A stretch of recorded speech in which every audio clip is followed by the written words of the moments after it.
Viewers, from recent some months ago, China is weaponizing rare earth minerals against India, and it has using rare earth elements as a weapon to what I called to make deal to take the decisions and things in their own advantage, but not the after a report was published which said that when China restricts rare earth elements, it is their own company. It is the company which is now in China which refines and mines those rare earth elements who is suffer most because uh, we will discuss all about in today's video.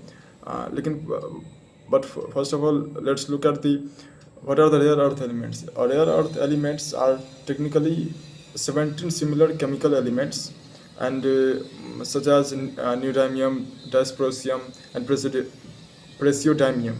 And these elements are used for powerful magnets, EVs, wind turbines, and there are several other rare earth elements which is coming in this 17 list, which is used in mobile phones and in defense equipments and lasers and cameras. So rare earth elements are, there is no talk of it that how much rare earth elements are important in today's age.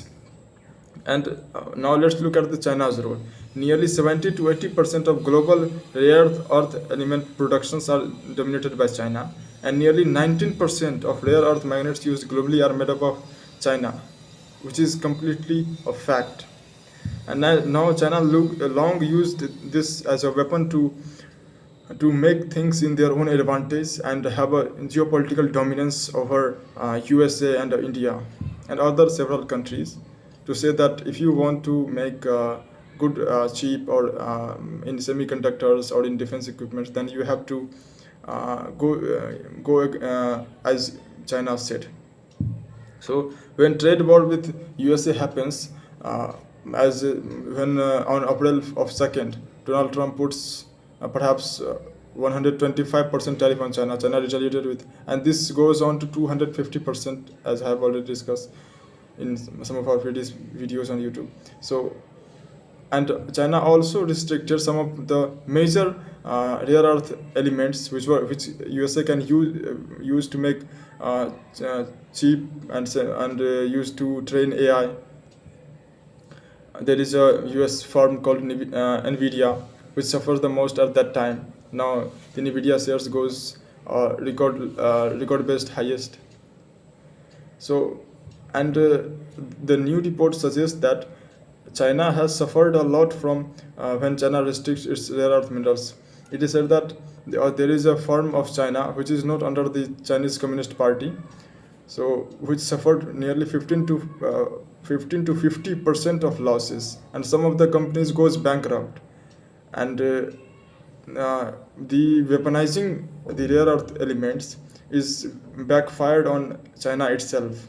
And now, if you look at the Indian perspective, India recently discovered a new rare earth mines site in Rajasthan. But there is a long time, nearly 5 to 10 years to start mining there.